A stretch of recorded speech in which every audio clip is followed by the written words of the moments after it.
আমার আব্বু বাঙ্গি কিনে নিয়ে আসছে। আসলে তাহসিন বাবু বাঙ্গি খেতে পছন্দ করে, যেহেতু সে নানুর বাসায় আসছে আর তার পছন্দ মতোই সব কিছু আনতে হবে। যে এটা গুড় নিয়ে আসছে, আমি পাটি আর বটি নিয়ে বসে পড়ছি এটা কাটার জন্য। তাহসিন বাবু বাঙ্গি খেতে আসলে অনেক পছন্দ করে। বাঙ্গিটা কাটলাম, মাশাল্লাহ বাঙ্গিটা অনেক ভালোই আছে, অনেক সুন্দর। আমাদের এদিকে আবার জমিতে এইসব চাষ করে মানুষরা, ভালোই লাগে। তো আমি বিচিটা একটু চালের ওপর রেখে দিলাম, যাতে করে ওই বিচি দিয়ে গাছ লাগানো যায় আর কি। বাঙ্গির বিচিটা যাতে চালের উপর শুকিয়ে যায়। সিমেন্টের টিন আছে রান্নাঘরের উপর, যার কারণে আমি ওখানে দিলাম। তো বাঙ্গিটাকে কাটতে কাটতে আপনাদের সঙ্গে একটা কথা শেয়ার করি। কী রে ভাই, তোরা তো কিপটা কেন রে? একটা লাইক কমেন্ট করলে কি, একটা লাইক কমেন্ট শেয়ার করলে কি টাকা পয়সা লাগে? লাগে না তো, তাহলে করতে প্রবলেম কোথায়? কেন করেন না আপনারা? আপনারা ভালোবাসা দিতে প্রবলেমটা কোথায়? আমি দেখি আসলে যারা সেলিব্রিটি, ধরেন একজন ভালো সেলিব্রিটি, তার আশেপাশে 14 গোষ্ঠী চাহাতো খালাতো বাড়ির কাজের লোক পর্যন্ত সেলিব্রিটি হয়ে যাচ্ছে।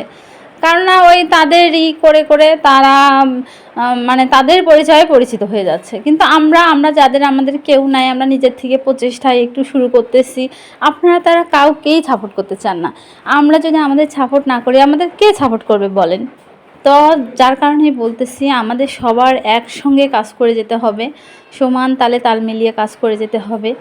সফলতাটা এত সহজ না রে বাবা, এত সহজ না। আমি তো যাদের ভিডিওই সামনে আসে সবার ভিডিও দেখি, কারো ভিডিও স্কিপ করি না, সে ছোটো ইউজার হোক বা বড় ইউজার হোক। হ্যাঁ, বড় ইউজারের ভিডিওতে কমেন্ট করলে হয়তো বা আমি ফলোয়ার কিছুটা গেইন করতে পারবো, তার মানে এই না যে হচ্ছে সে আমাকে ভালোবাসা দিতে আসবে, অসম্ভব। কিন্তু একটা ছোটো ইউজারকে আমি কমেন্ট করে দেখেছি, যদিও আমি ছোট, তারপরেও বলতেছি, ছোটো ইউজারকে যা আমি কমেন্ট করে দেখেছি, তারা ওয়াল টাইম দেখি কিছুদিন, একদিন পরে হোক সেই দিনই হোক আবার আমাকে রিপ্লাই কমেন্ট করার জন্য চলে আসে, আমার ভিডিও দেখে। বিষয়টা দেখে আমার তখন ভালো লাগে। ফলোয়ার দিয়ে কি করব যদি আমার ভিডিওতে ভিউজ না হয়? তো ভিডিওতে আমার ধরেন ফলোয়ার ধরেন লাখ লাখ, ভিডিওতে ভিউজ আমার 500, তাই দিয়ে আমি কি করব? আর আমার যদি ফলোয়ার 500 থাকে, ভিডিও ভিউজ যদি 1K হয়, তো এটাই কি অনেক ভালো না? যার কারণেই বলতেছি, আমরা সবাই একসাথে সুন্দর করে কাজ করে যাব, সবাই সবার ভিডিও দেখব, সুন্দর একটা করে কমেন্ট করব। অনেক ভাইয়া আপুরে এসে কমেন্ট করে কি সাপোর্ট করলাম, সাপোর্ট করবেন, ফলো দিলাম ব্যাক দেবেন। কেন রে ভাই, আমি তো ফলো দিতে বলিনি আমার ভিডিওতে। যারা আমার ভিডিওটা দেখছেন, আমি তো কাউকে বলতেছি না যে আমাকে ফলো করেন। আমি শুধু বলতেছি একটা গঠনমূলক কমেন্ট করবেন, একটা লাইক করবেন, পারলে একটা শেয়ার করবেন। এ দেখতে পাচ্ছেন আমার বাঙ্গিটা এত সুন্দর, সিলতেই হচ্ছে না, মানে হাত দিয়ে অটোমেটিকলি চামড়াটা উঠে যাচ্ছে। আর আমার বাবা আমাদের পাশের এলাকায় আখের গুড় পাওয়া যায় অনেক সুন্দর, সেখান থেকে গুড় নিয়ে আসছে। দেখেন চামড়াটা আমি টান দিচ্ছি আর চামড়াটা অটোমেটিকলি চলে আসতেছে, মানে বটি দিয়ে যে আমি সিলবো, সিলতে আর হচ্ছে না। বাঙ্গিটা আসলে অনেক সুন্দর ছিল আর খাইতেও অনেক টেস্টি ছিল।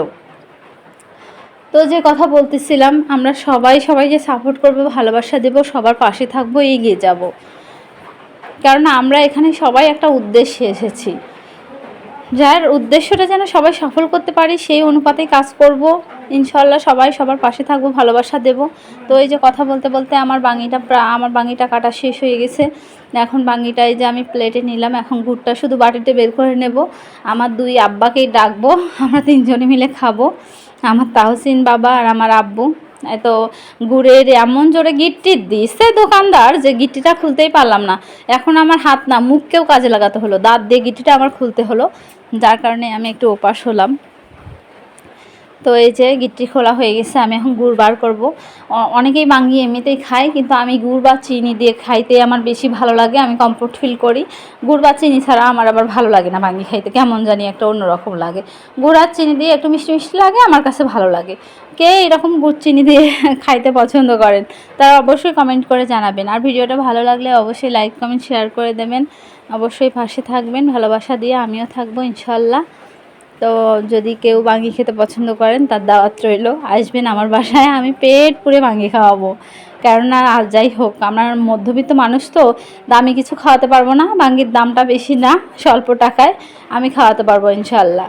চলে আসবেন। এই যে দেখতে পাচ্ছেন আমার গুড় আর বাঙ্গি একদম রেডি, এখন আমি খাওয়া শুরু করবো। হাউ মাউ মাউ।